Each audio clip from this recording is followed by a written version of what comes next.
This one's actually nicer to you than normal. It rearranges the equations for you. That's not going to be the case normally. Normally you're going to have to use the triangle. This is just kind of as we get going in the flow of things.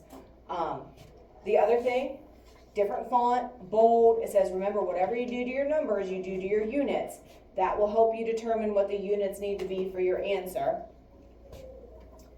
Okay. So it says, determine what the question is asking for. You only have 3 options, density, mass, or volume, and you circle that.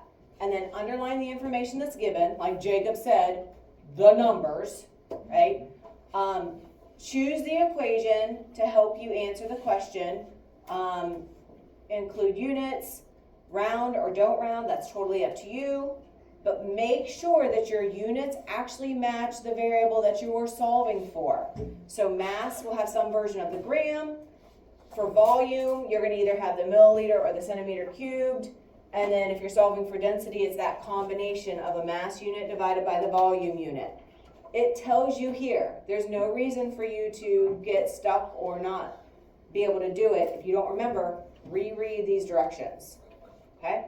So this is going to be really typical. The half-life stuff wasn't typical calculations for us. Most of our equations are going to have a very definite equation and a very definite setup, and it's going to look like this. So the information that I know, right, here's our variables, and then you're not drawing the triangle here. It says use the triangle. So we'll do the equation here. We'll put whatever equation we're going to use. Then we plug in the numbers to that equation, and then here's your final answer, including units. All right, you can actually fill in the units as soon as you know what you're solving for. So that is a strategy that we'll try to remember to do. So I'm going to put my triangle here so I don't have to keep scrolling and it messing up my writing. So take a look at number 1.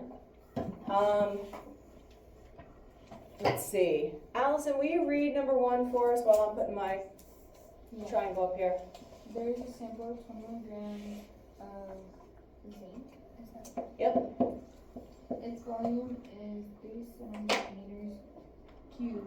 What is the density of zinc? Very good. Okay. So let's go ahead and underline the things that are given. So Josie, what is given in this problem? 21 grams of zinc Okay. and a volume of 37 meters cubed. Okay. What are we solving for, Jacob?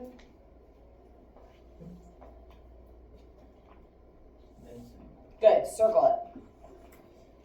Over here, that's our question mark. Units, well, we'll wait on that one.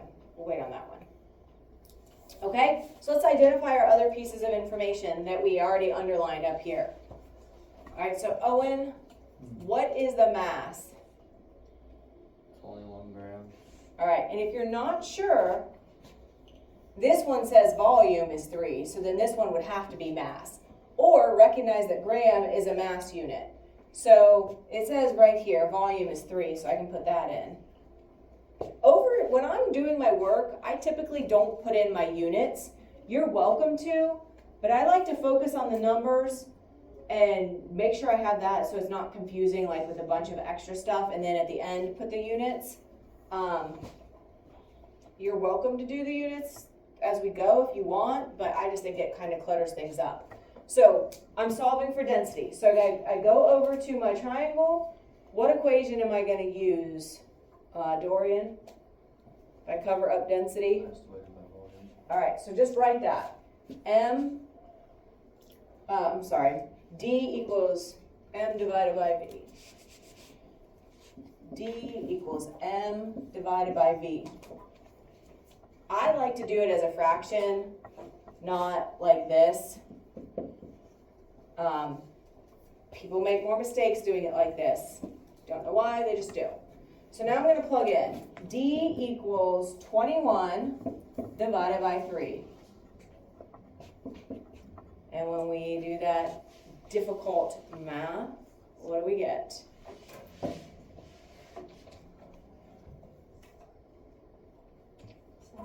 Okay, very good, 7.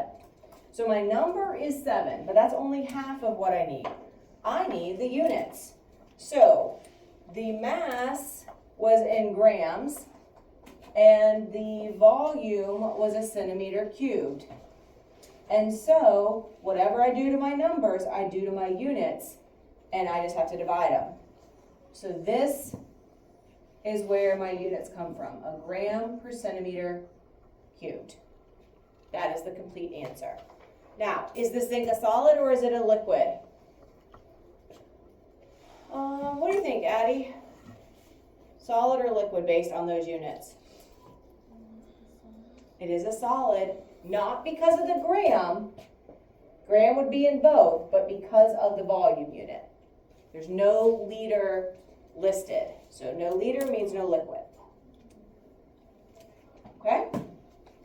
Let's go to number 2.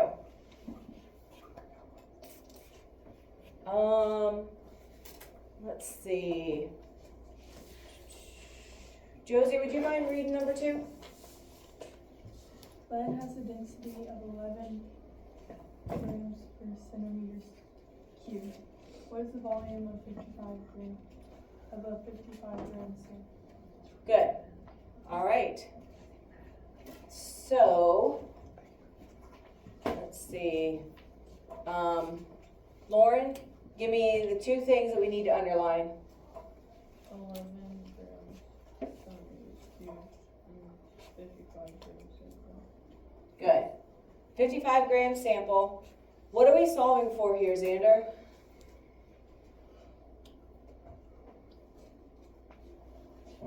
What are we solving for?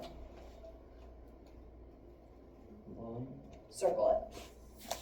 That becomes our question mark down here. Okay? So, before I go any farther, I could pick out the units. I'm solving for volume. So look at your density. Which one of these is my density?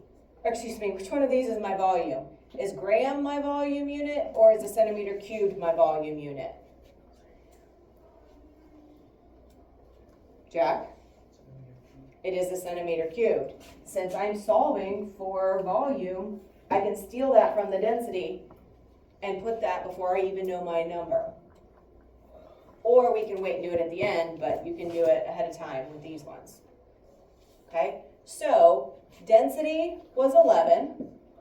Mass, it doesn't come right out and say mass, but the gram tells you that it's a mass. So this is 55.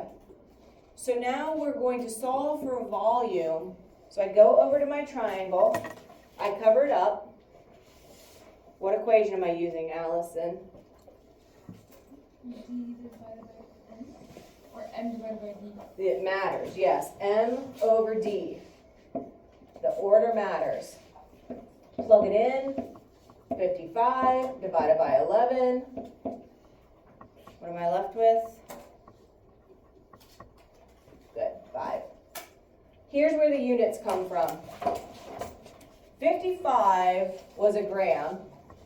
11 is a gram per centimeter cubed.